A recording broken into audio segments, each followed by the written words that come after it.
నిజామాబాద్ జిల్లా ఆర్మూరు పట్టణంలో తెల్లవారుజామున నిజాం సాగర్ కెనాల్కు పడినటువంటి గండిని పూడ్చే ప్రయత్నాలు జరుగుతున్నాయి. ఈ గండి కారణంగా జర్నలిస్ట్ కాలనీలోకి ఇళ్లలోకి భారీగా నీరొచ్చి చేరింది. 6 గంటలుగా సహాయక చర్యలు జరుగుతూనే ఉన్నాయి. ఇళ్లలో పూర్తిగా నీరు చేరుకోవడంతో ఎక్కడ ఉండాలో తెలియని పరిస్థితిలో ఉన్నారు కాలనీ వాసులు.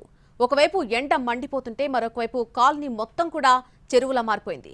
ఇరిగేషన్ అధికారుల నిర్లక్ష్యం కారణంగానే ఈ ఘటన జరిగిందని స్థానికులు ఆరోపిస్తున్నారు.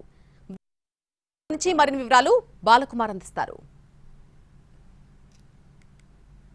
నిజామాబాద్ జిల్లా వరప్రదాయిని నిజాం సాగర్ ప్రధాన కాల్వకు గండిపడింది. దీంతో కాలనీ మొత్తం నీట మునిగిన పరిస్థితి. ఆర్మూరులోని జర్నలిస్ట్ కాలనీ కెనాల్ కట్ట ప్రాంతం వద్ద ఉన్న కెనాల్ కట్ట ప్రాంతానికి తెల్లవారుజామున ఒక్కసారిగా వరద ప్రవాహం పెరిగి పూర్తిగా కెనాల్ కట్ట తెగిపోయిన పరిస్థితి. దీంతో ఇళ్లలోకి నీళ్లు చేరాయి. చూడొచ్చు నిజాం సాగర్ కాల్వ నుంచి చివరి తడి ఆయకట్టుకు నీటిని విడుదల చేస్తున్నారు. గత కొద్ది రోజులుగా నీటి విడుదల కొనసాగుతుంది. అయితే కెనాల్ కట్ట ప్రాంతంలో కట్ట పూర్తిగా వీక్గా మారింది. చాలా చెత్తా చెదారం నిండిపోవడంతో కెనాల్ కట్ట వీక్గా మారి వరద ప్రవాహానికి ఒక్కసారిగా కట్ట తెగిపోయింది. దీంతో కాలనీ మొత్తం నీట మునిగిన పరిస్థితి. విద్యుత్ స్తంభాలు కూడా నేల కొరిగాయి. ఈ కాలనీ మొత్తం కూడా అర్ధరాత్రి నుంచి విద్యుత్ సరఫరా నిలిచిపోయింది. నీటి ప్రవాహాన్ని నిలిపివేసేందుకు అధికారులు ప్రయత్నాలు చేస్తున్నప్పటికీ ఇప్పటివరకు అయితే ఇంకా ప్రవాహం అయితే ఇళ్లలోకి నీళ్లు వచ్చి చేరుతున్నాయి. కాలనీ వాసులు శ్రమదానం చేస్తున్న పరిస్థితి. కాలనీ వాసులు శ్రమదానంతో నీటి తెగిపోయిన కట్టకు అడ్డుకట్ట వేసే ప్రయత్నాలు అయితే కొనసాగుతున్నాయి. ఉదయం నుంచి కూడా ఈ ప్రక్రియ జరుగుతుంది. కానీ ఇప్పటికే చాలా ఇళ్లలోకి నీళ్లు చేరాయి. సర్వస్వం కోల్పోయామని బాధితులు అయితే ఆవేదన వ్యక్తం చేస్తున్నారు. ఇన్సిడెంట్ ఎట్లా జరిగిందనే తెలుసుకునే ప్రయత్నం చేద్దాం. ఏం జరిగింది అసలు? అధికారులకు కూడా చెప్పిన నీళ్ళు ఇన్ని ఇవ్వకుండా ఇవి కొన్ని నీళ్ళు అంటే మొత్తం వచ్చేసినాయి. కొద్దిగా ఫ్లో అయ్యి 3 నుంచి రాత్రి 3-2:30 నుంచి కొద్దిగా ఫ్లో అయ్యి ఒకటిసారి గుంత పడిపోయింది సార్. మొత్తం ఇళ్ళకు నీళ్ళు వచ్చేసినాయి. ఇళ్ళలో మొత్తం ఆస్తి మన సామాన్లు అన్నీ పోయినాయి సార్. డబ్బులు కూడా నీళ్ళలో కొట్టుకుపోయినాయి.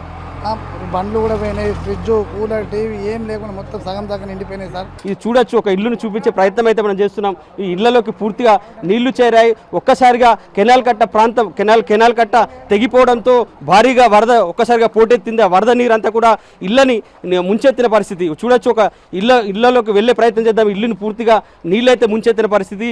సామాగ్రి పూర్తిగా తడిసి ముద్దయింది. మనం చూడొచ్చు. ఇది వంట రూము. కెనాల్ కట్ట ప్రాంతానికి సమీపంలో ఉన్న ఇళ్లలోకి సిచ్యువేషన్ ఈ విధంగా ఉంది. భయంతో ఒక్కసారిగా పరుగులు తీశారు. ప్రాణాలను కాపాడుకునేందుకు సురక్షిత ప్రాంతానికి అయితే తరలి వెళ్లారు. సో ఎట్లా ఏమన్నా పనికొస్తాయి? ఇంట్లో సామాన్ అంతా భారీగా నీళ్ళు వచ్చినాయి. ఏం మనకి రావు, అన్ని పోయినాయి. బీరువాల నీళ్ళు వచ్చినాయి. ఒక్కసారిగా ఇట్లా నీళ్ళు వచ్చినాయి. 2 గొట్టంగా వచ్చినాయి. 2 గొట్టంగా రాగానే దాదాపు నా కుక్కలను లేపినా బయటికి వెళ్ళినాం. ఇక చిన్న కోటలు పొట్టతోటి ఉన్నది 8 నీళ్ళు. ఆ పిల్లల్ని లేపుకొని అనుమతి ఊకుండా పెట్టినాం. ఆగితే నీళ్ళని వచ్చేది దీన్ని గుద్దుకున్నది. టన్నుకు వచ్చినది. నీళ్ళు ఒక్కసారిగా రావడంతో ఒకటేసారి ఏంటంటే విధ్వంసం లెక్క మొత్తం ఇబ్బంది అయిపోయింది. మొత్తం సామాన్లన్నీ కొట్టుకపోయినాయి. బండ్లు ఒక 3-4 బండ్లు అయితే అసలు పనికి రాకుండా అయిపోయినాయి. పిల్లలు కొంతమంది ఉన్నోళ్ళు కింద పడిపోయారు. ముసలోళ్ళు చేత కాకుండా కింద కొంతమంది వెళ్ళిపోయారు, కింద పడిపోయారు. వాళ్ళు కొంతమంది 2-3 కొద్దిగా హాస్పిటల్కి వెళ్ళారు.